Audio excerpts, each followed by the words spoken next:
Hello दोस्तों, पुण्य श्लोक अहिल्या देवी के आज के एपिसोड में धनाजी गांव के मुखिया से कहता है कि जो लोग अपना घर खाली करने से इनकार कर दे उनके घर को जलाकर राख बना दो। और यहाँ खंडेराव जलबंधक के प्रस्ताव पर अपनी मोहर लगाते हुए गुणोजी से कहता है, गुणोजी आप कोई भी गलत कदम मत उठाना, क्योंकि सिर्फ आपके भरोसे पर हम इस जलबंधक के प्रस्ताव पर अपनी मोहर लगा रहे हैं। खंडेराव उस प्रस्ताव पर अपनी मोहर लगा के गुणोजी के हाथों में देने ही वाला है, उतने में ही वहाँ अहिल्या और मल्लाराव जी आते हैं। मल्लाराव जी खंडेराव से कहते हैं कि हमें दिल्ली की सुरक्षा को लेकर जो चर्चा करनी है उसके लिए पुणे जाना पड़ रहा है। अब तुम्हें मालवा राज्य की व्यवस्था बहुत ही अच्छे से करनी होगी, क्योंकि अगर समय आया तो तुम्हें भी दिल्ली की रक्षा के लिए जाना होगा, और इसीलिए मालवा में जो भी प्रयोजना पहले से चालू है उन पर तुम्हें अच्छे अधिकारियों को रखना होगा, ताकि जब हम दोनों भी मालवा में ना रहे तब मालवा में कोई भी संकट या फिर कोई योजना अधूरी ना रहे। और इसके बाद मल्लाराव जी खंडेराव के हाथ में जो प्रस्ताव है उसके बारे में पूछते हैं, और खंडेराव कहता है कि हमने पूरी तरह से सोचकर माही नदी के जलबंधक के प्रस्ताव को मंजूर किया है और उस पर अपनी मोहर लगा दी है। इस पर मल्लाराव जी खंडेराव को समझाते हुए कहते हैं कि क्या हम ऐसा कर सकते हैं कि एक बार हम पुणे जाकर वापस आए, उसके बाद हम इस प्रस्ताव के बारे में सोचकर इसे पारित कर सकते हैं। लेकिन खंडेराव चिढ़ते हुए कहता है कि इसकी कोई ज़रूरत नहीं है, क्योंकि आपने जो कानून बनाए हैं उस कानून के दायरे में ये प्रस्ताव बैठ रहा है और इसीलिए हमने इस प्रस्ताव को मंजूरी दी है। और उसके बाद खंडेराव और गुणोजी वहाँ से निकल जाते हैं और मल्लाराव जी के पास खड़ी अहिल्या मल्लाराव जी से कहती है, खंडेराव अब सूबेदार है तो उसे कुछ निर्णय लेने दीजिए, ताकि उन्हें समझे कि जो वो निर्णय ले रहे हैं वो सही है या गलत। इस पर मल्लाराव जी हंसते हुए अहिल्या से कहते हैं, ये जो तुमने कहा वो एक पत्नी के नाते कहा, इसीलिए हम कहते हैं अहिल्या कि तुम एक सूबेदारिन भी हो, इसीलिए तुम्हें राजनीति में भी ध्यान देना चाहिए।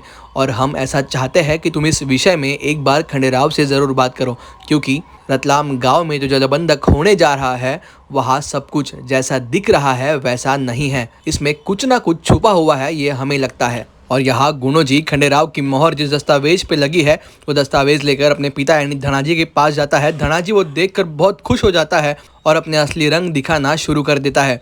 धनाजी के पास रतलाम गांव के एक आदिवासी को लाया जाता है और जोर जबरदस्ती दस्तावेज पर उसके अंगूठे लिए जाते हैं। और दोस्तों यहाँ अहिल्या अब काम पे लग चुकी है, वो तुकोजी को बुलाकर रतलाम वहाँ के जलबंधक के बारे में बताती है। अब तुकोजी और अहिल्या मिलकर क्या करते हैं ये देखने जैसा होगा। और यहाँ खंडेराव भी कुछ चिंतित है, क्योंकि मल्लाराव जी ने इस प्रस्ताव को लेकर जो चिंता व्यक्त की है उसकी वजह से खंडेराव गुणोजी को कहता है कि बाबा साहेब ने अगर शंका उपस्थित की है तो ज़रूर उन्हें कुछ लगा होगा।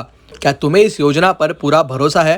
क्योंकि हम नहीं चाहते कि रतलाम गांव में किसी को भी इस जलबंधक के प्रस्ताव के कारण किसी भी प्रकार की तकलीफ हो। इस पर गुणोजी खंडेराव को आश्वस्त करते हुए कहता है, खंडेराव तुम बिल्कुल चिंता मत करो, क्योंकि रतलाम गांव के जो लोग हैं उन्हें हम उनके ज़मीन के बदले 1.5 गुना ज़्यादा मोल दे रहे हैं, और वो सभी लोग खुशी खुशी अपनी ज़मीन देने को राज़ी हो चुके हैं। और यहाँ धनाजी ने अपने रंग दिखाना शुरू कर दिया है। धनाजी अपने साथियों के साथ रतलाम गांव में जाकर बैठता है और रतलाम गांव का मुखिया सभी गांव वालों को यह समझाने की कोशिश करता है कि ये जो जलबंधक का प्रस्ताव हमने लाया है ये गांव के विकास के लिए ही है, और गांव के विकास में सहायता करना आप सभी का कर्तव्य है, और उसके बदले हम आपको बहुत सारा मोल भी दे रहे हैं।